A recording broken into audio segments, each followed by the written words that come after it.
आदाब दोस्तों, कुछ आपसे ज़रूरी बात करनी थी, इसलिए इस वक्त ये वीडियो हम बना रहे हैं। कल एक मस्जिद का वीडियो हमने आपको दिखाया था जो अलकापुर रोड पर वाक़े है, और ताज्जुब ये हुआ था कि उस मस्जिद को दफन करने की साजिश की जा रही थी। हम वहाँ पहुँचते हैं, हमने वीडियो बनाया, आपने वीडियो देखा मस्जिद की किस तरह खस्ता हालत कर दी गई है, और उसकी वजूहात आप तमाम बेहतर समझ सकते हैं। आज हमने, हमारी पूरी टीम ने मिल कर के, हमारे सिंडिकेट ने जा कर के वक्फ बोर्ड चेयरमैन सलीम से मुलाकात की। सलीम साहब ने कहा कि मैं टास्क फोर्स टीम भेजता हूँ। टीम आती है तकरीबन दिन के 3 साढ़े 3 के वक्त पर टीम आती है। टीम इंस्पेक्शन करती है, और इंस्पेक्शन करने के बाद वहाँ एक ख़ातून होती है, उस ख़ातून से बात की जाती है। वो ख़ातून बताती है कि हम कमोबेश 100 साल से यहाँ पर रह रहे हैं। 2 रोज़ पहले उनके साहिबजादे ने हमें कहा था कि प्राइवेट लैंड है। हमने कहा कि मस्जिद प्राइवेट लैंड कैसा हो सकती है? मस्जिद तो 350-400 साल पुरानी मस्जिद है, वो प्राइवेट लैंड कैसे हो सकती है? जिस पर आज चेयरमैन सलीम साहब ने भी यही कहा कि मस्जिद प्राइवेट लैंड नहीं हो सकती है। ताजुब की बात ये मुझे दिखी कि वहाँ पर मस्जिद की जो दीवार उठाई गई है और मस्जिद के सामने एक बाउंड्री है। हमने इस खातून से मैंने पूछा कि ये जो दीवार बाउंड्री की उठाई है, ये किसने उठाई है? उन्होंने कहा कि किसी शख्स ने उठाई है, उन्होंने नाम बताया। मैंने कहा कि फिर ये जो दीवार उठाई है किसने उठाई? तो उन्होंने कहा कि इस दीवार को भी उसी शख्स ने तामीर करवाया। तो मैं थोड़ी देर यहाँ पर सोचने में लग गया, उस दीवार से इस मस्जिद का क्या ताल्लुक़ हो सकता है? क्योंकि अगर वो अलग बाउंड्री है तो अलग बाउंड्री वाला मस्जिद को आके मस्जिद की सामने की दीवार क्यों उठाएगा? तो यहाँ पर एक बहुत बड़ी गहरी साजिश हो सकती है। हो सकता है कि कहीं ना कहीं पर ज़मीन का बहुत बड़ा मसला हो।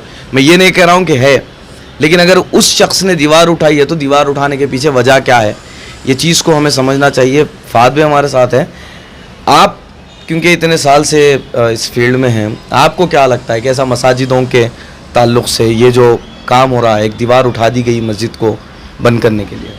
देखिए, जगह जगह वक्फ लैंड को लैंड ग्रैबर्स कब्ज़ा कर रहे हैं। उनकी पॉलिसी इसी तरह से होती है, पहले कि कोई चीज़ को कब्ज़ा कर रहे हैं तो वो चीज़ को पहले छुपा दें, फिर उसके बाद उसे धीरे धीरे ख़त्म ही कर दे। तो इस मामले में सभी पॉलिटिशियंस बिना मज़हब व मिल्लत सबको सबको एक प्लेटफॉर्म पे जमा होने की ज़रूरत है, चाहे वो मजलिस इत्तेहादुल मुस्लिमीन हो या कांग्रेस पार्टी हो। इंशाल्लाह हम सबको एक मेमोरेंडम देंगे। आज जैसा कि आपने आज वक्फ बोर्ड चेयरमैन मोहम्मद सलीम को मेमोरेंडम दिया कि इस मामले में देखें, तो इसी तरह इंशाल्लाह अकबरुद्दीन अवैसी से भी हम बात करेंगे, रेवंत रेड्डी से वगैरह से भी इंशाल्लाह बहुत बात करेंगे कि मस्जिद का मसला जो है देखें। और वहाँ एक चीज़ और गौर की गई कि वहाँ पर करीब में जो आबादी है वो हमारी आबादियाँ हैं। हमारी आबादियों के दरमियान तो ऐसा नहीं होना चाहिए। तो आपको नहीं लगता कहीं ना कहीं इसके पीछे कुछ गहरी साजिश भी हो सकती है? देखिए, लैंड ग्रैबर्स का मैं बोलूँ कि कोई मज़हब व मिल्लत नहीं हो, क्या है, मज़हब नहीं होता है कि जो जहाँ कहीं भी एक सादी ज़मीन, खुली ज़मीन दिखाई दे, कब्ज़ा कर ले।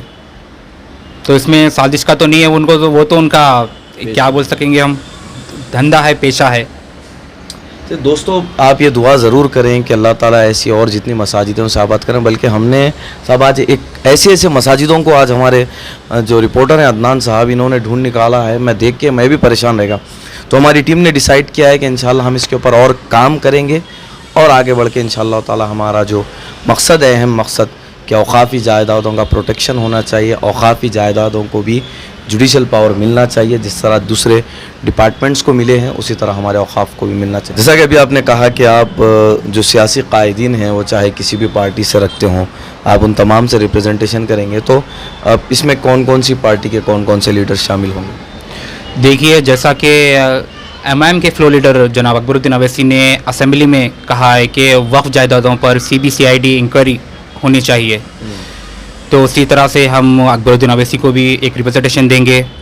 और हम देख रहे हैं कि वक्फ एक्टिविस्ट जनाब उस्मान अल हाजरी है, उस्मान मोहम्मद ख़ान है कांग्रेस से, उन्हें भी देंगे।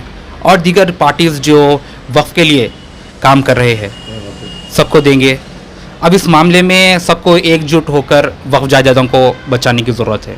अब इस मामले में मोहम्मद सलीम साहब को एक्टिव होना बहुत ज़रूरी है। अगर वो एक्टिव नहीं होंगे तो इसी तरह से जिस तरह पहले भी वक्फ जायदादें कब्ज़ा हो चुकी है, उसी तरह ये भी कब्ज़ा हो जाएगी। तो आपको क्या लगता है, इन्होंने टास्क फोर्स बनाई है, टास्क फोर्स बनाने के बाद ये इतने मतलब उनकी टास्क फोर्स टीम में माजरत के साथ कहूँगा, अगर वो लोग देख रहे हैं, वो हमसे कह रहे हैं कि भाई ये हमेशा का मामला है। आप अगर खुद जो अप्रोच हो रहा है, अगर आप खुद उसे इस तरह से कमज़ोर कर देंगे, वहीं पर अगर आप उसे ये कह देंगे, उसकी हिम्मत तोड़ देंगे, तो वो आगे कैसे काम करेगा? आपको क्या लगता है, ये जो टास्क फोर्स बनाई गई है, ये आवाम की मदद के लिए बनाई गई है या फिर आवाम की हिम्मत को तोड़ने के लिए? देखिए, टास्क फोर्स तो काम कर रही है, मुझे तो नहीं लग रहा है कि अच्छी तरह से काम कर रही है। कई जगह सिर्फ आते हैं, बात करते हैं, चले जाते हैं।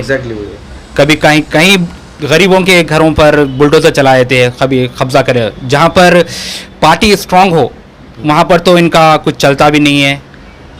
जैसा कि आज आपने कहा कि हम देखेंगे, ऐसा कुछ मसला नहीं है, चलिए छोड़िए, कुछ होने वाला नहीं है बोल के। तो जहाँ कहीं भी पार्टी कमज़ोर दिखती है वहाँ पर ये हावी होते हैं, जहाँ पर पार्टी मजबूत होती है वहाँ पर ये कमज़ोर पड़ जाते हैं।